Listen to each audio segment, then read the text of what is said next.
الرحمن الرحیم۔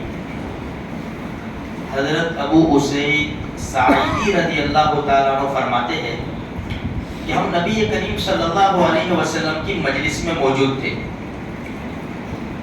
بنو سلیمہ کا ایک آدمی آیا اور انہوں نے اللہ کے رسول صلی اللہ علیہ وسلم سے ایک سوال کیا۔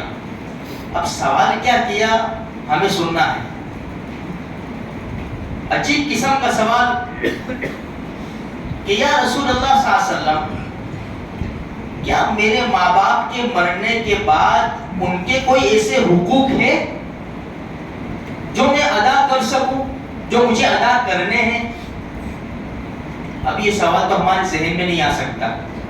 مرنے کے بعد کے حقوق پوچھ رہے ہیں، اس لیے ہمارے ذہن میں نہیں آ سکتا کہ ہم زندہ ماں باپ کے حق ادا نہیں کرتے۔ آج کی اولاد تو ماں باپ سے حق مانگتی، جیتے جی میرا حق دے دو۔ کہے گا تیرا حق؟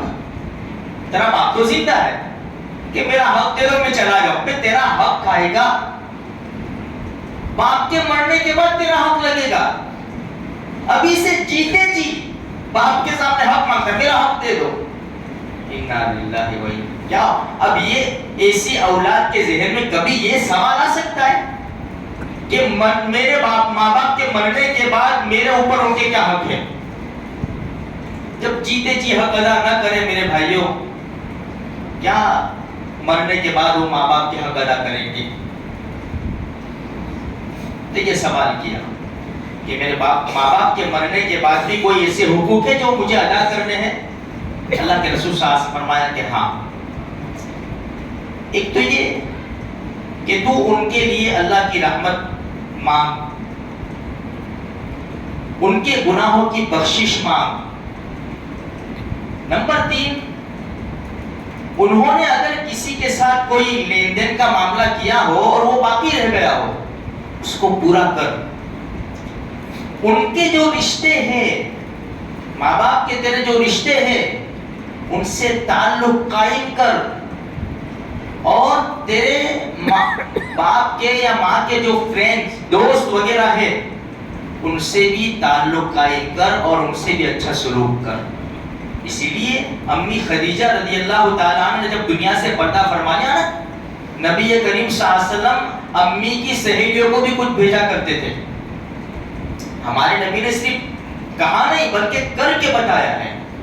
اس لیے میرے بھائیوں دیکھو، زندگی میں آج کے دور میں ہم جیسے نالائق لوگوں سے ماں باپ کے حق میں کمی کوتاہی تو ضرور ہوتی ہے، ضرور ہوتی ہے کمی کوتاہی۔ اب اسی دوران اگر ماں باپ چل بسے، ہم معافی نہیں مانگ سکے اور کچھ نہ کچھ ان کے دل میں کچھ رہ گیا اور وہ چل بسے، تو یہ شکلیں رکھی ہے۔ ان کے لیے خوب اظہار ثواب کرو، خوب اللہ تبارک و تعالیٰ سے دعا مانگو، ان کے لیے رحمت مانگو، ان کے گناہوں کی بخشش مانگو، یہ راستہ رکھا ہے۔ تو میرے بھائیوں، ماں باپ کے حقوق بہت زیادہ ہے۔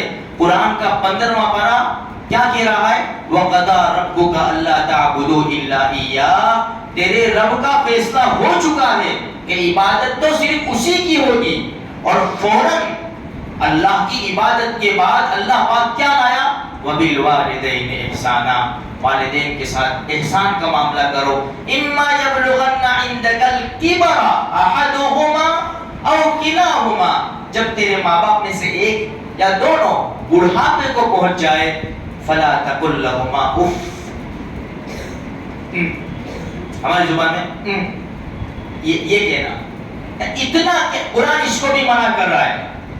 اور آج اولاد ماں باپ کو مار رہی ہے، ماں باپ، اولاد ماں باپ کو مار رہی ہے۔ آخر مسلمان کا بچہ اپنے مسلمان باپ کو کھلی گالیاں دے رہا ہے، کھلے عام گالیاں دے رہا ہے۔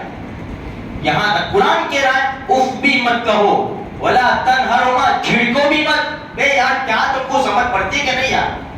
یہ کہ جس نے اس کو پروان چڑھایا، باپ بوڑھا ہو چکا، کچھ سمجھ میں نہیں آ رہا، 2-3 مرتبہ پوچھا بھائی تم کو کتنی بار، تم چپ چاپ بیٹھو نا یار۔ یہ لڑکا کہہ رہا ہے، بیچارہ بوڑھا باپ خاموش، اچھا بیٹا تیرے کو ٹھیک لگے ایسا کرو۔